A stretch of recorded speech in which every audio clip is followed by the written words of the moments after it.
from Isaiah. Shout out, do not hold back.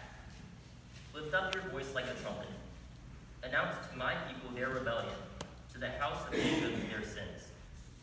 Yet day after day they seek me, and delight to know my ways, as if they were a nation that practiced righteousness, and did not forsake the ordinance of their God. They ask me of righteous judgments. They delight to draw near to God. Why do we fast, but you do not see? Why humble ourselves, but you do not notice? Look, you serve your own interest on your fast day, and oppress all your workers. Look, you fast only to quarrel, and to fight, and to strike with a wicked fist. Such fasting as you do today will not make your voice heard on high. Is such the fast that I choose, a day to humble oneself? Is it to bow down the head like a bulrush, and to lie in sackcloth and ashes? Will you call this a fast, a day acceptable to the Lord? Is not this the fast that I choose, to loose the bonds of injustice, to undo the thongs of the yoke, to let the oppressed go free, and to break every yoke? Is it not to share your bread with the hungry, and bring the homeless poor into your house? When you see the naked, to cover them, and not to hide yourself from your own kin? Then your light shall break forth like the dawn, and your healing shall spring up quickly. Your vindicator shall go before you. The glory of the Lord shall be your rear guard. Then you shall call, and the Lord will answer. You shall cry for help, and he will say, Here I am. The word of the Lord.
My speech and my proclamation were not with plausible words of wisdom, but with a demonstration of the Spirit and of power, so that your faith might rest not on human wisdom, but on the power of God. Yet among the mature we do speak wisdom, though it is not a wisdom of this age, or of the rulers of this age, who are doomed to perish. But we speak God's wisdom, secret and hidden, which God decreed before the ages for our glory. None of the rulers of this age understood this, for if they had, they would not have crucified the Lord of glory. But, as it is written, what no eye has seen, nor ear heard, nor the human heart conceived, what God has prepared for those who love him. These things God has revealed to us through the Spirit. For the Spirit searches everything, even the depths of God. For what human being knows what is truly human, except the human spirit that is within? So also no one comprehends what is truly God's, except the Spirit of God. Now we have received not the spirit of the Spirit that is from God, so that we may understand the gifts bestowed on us by God. The word of the Lord.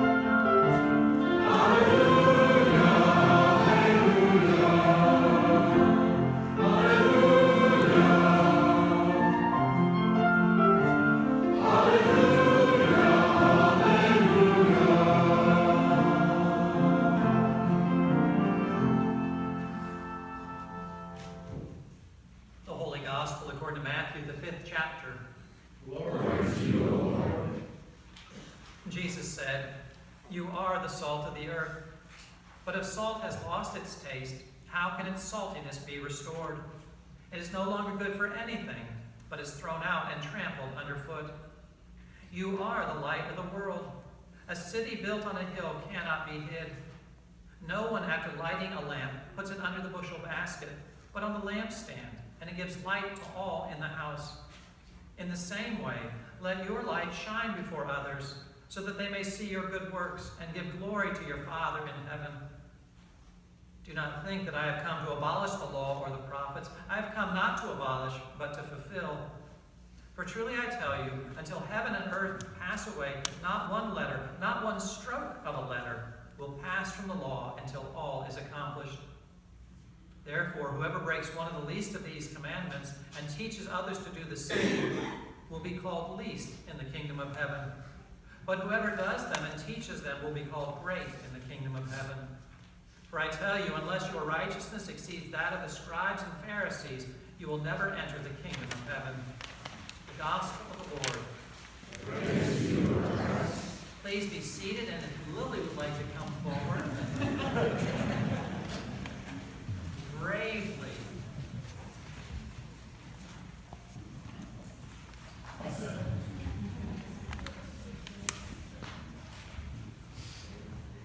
You're in the right spot.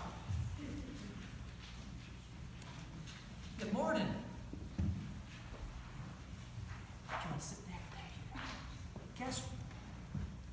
Guess what Jesus called you today? He called you salt. Do you think you're salt? No. Guess he also called you something else. He called you light. And these are just ways of saying that, look, let me back up a little bit. Do you like salt? No? I put it on French fries. It tastes really good. It makes a potato that doesn't really taste like a whole lot. It tastes really good. And light we use all the time, right? For darkness and stuff, it helps us see. Does that look like a very bright light?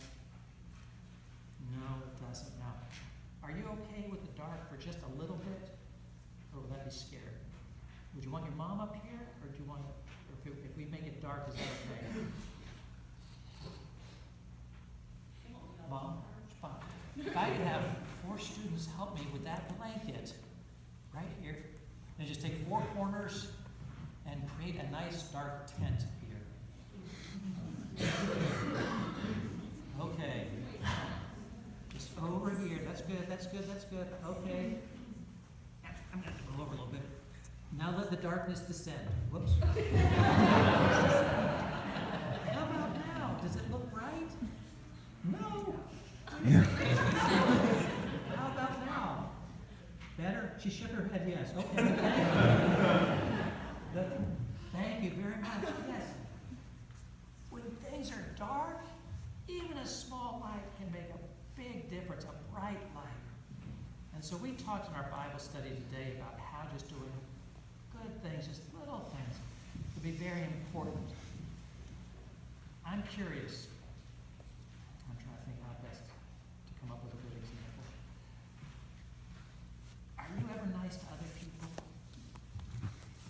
Yeah. And do they smile at you and say thank you? I can think of you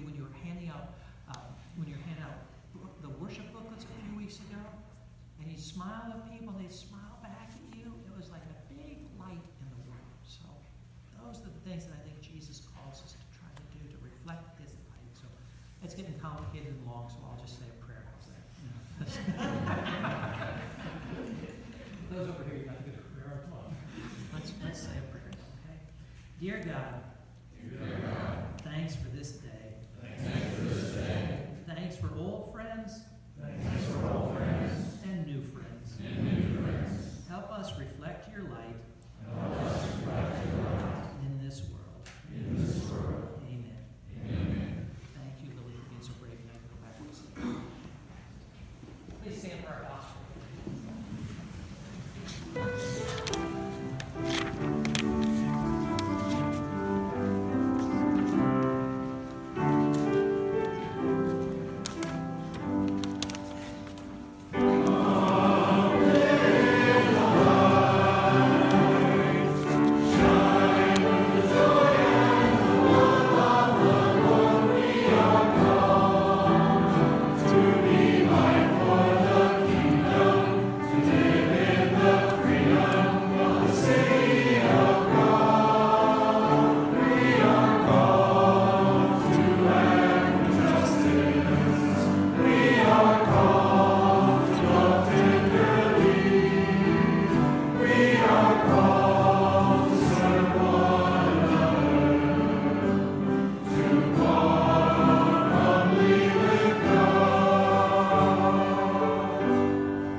Grace and peace from God our Father and the Lord Jesus Christ. Amen. This week is our second of 4 weeks we'll be hearing from Jesus' Sermon on the Mount. If you've not yet read Matthew chapters 5 through 7, I'd encourage you to do so because it is one of 5 major teaching sections in Matthew's Gospel of Jesus, and it's best understood in all its fullness versus just the individual components. To recall from last week, Jesus began his teaching with the Beatitudes, declarations of blessedness. We are told that besides the disciples, a crowd had gathered around Jesus, a crowd that was described in chapter 4 as this way, comprised of sick people, those who were afflicted with various diseases and pains, demoniacs, epileptics, and paralytics, and those he had cured. These are the ones who heard, "Blessed are the poor in spirit. Blessed are those those who mourn. Blessed are those who hunger and thirst for righteousness. Blessed are the peacemakers. Blessed are those who are persecuted for righteousness' sake. Blessed are you when people revile you and persecute you and utter all kinds of evil falsely on my account. Then, still speaking to the disciples and the crowd, Jesus continues by saying, you are the salt of the earth.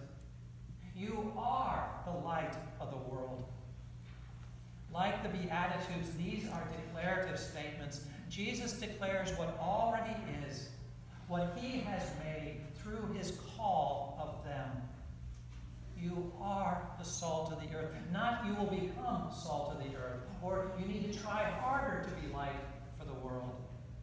No, you are salt. You are light. Yesterday at the Lutheran Campus Ministry Directing Committee retreat, David Hazenga, not consciously knowing what today's readings would be, remarked, Lutheran Campus Ministry is a light on Clemson's campus, a city on the hill.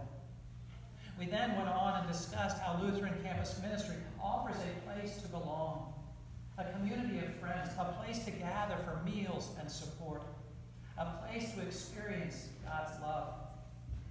Pastor Chris shared that although being college age is an age of great excitement and discovery and expansion of freedom, it's also an age that can be subject to great loneliness and isolation, away from family, away from a lot of old friends, away from the familiar.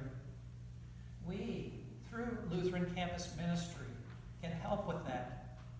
The meals that Libby and Jack, Cindy, Kara, Marty, Patty, Emily, Myrna, Bill, Carol, Ellen, and many others host on Wednesday evenings are opportunities for LCM students to invite their classmates or roommates to come and see, come and eat, come and have conversations and ask questions around faith and life.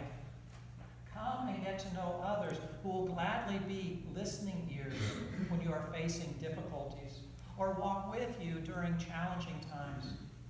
Others who are here to learn from you of your hopes and dreams for the future and how you already are letting your lights so shine before others in the world. You are the salt of the earth. You are the light of the world.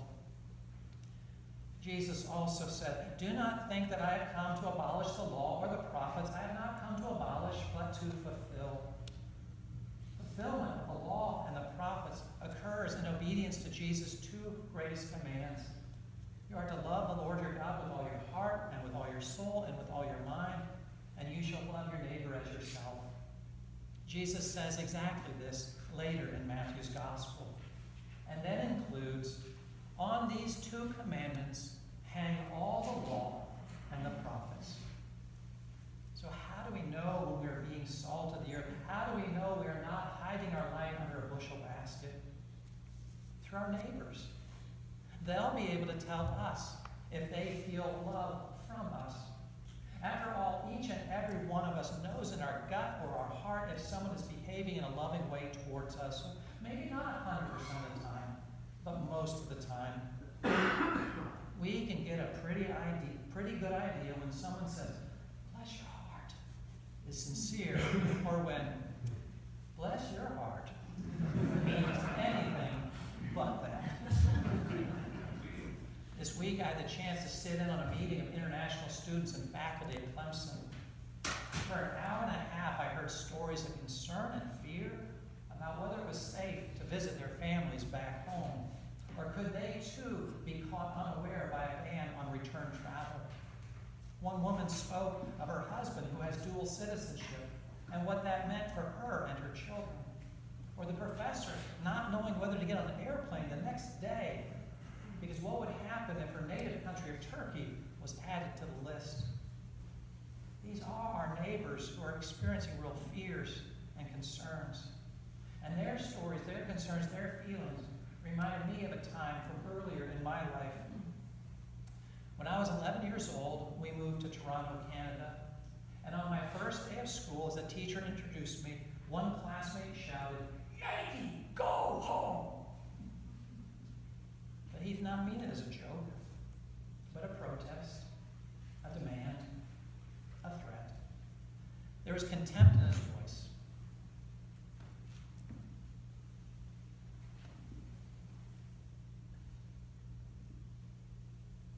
And I recall getting all flustered and being upset 40 years ago that someone could hate me just for being, could hate me just for existing.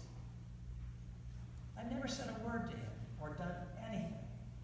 He only knew I was American, and that was enough for him. He would periodically taunt me and other people of color, and over the next 5 years, we would end up having a couple fist fights when I just couldn't take it anymore.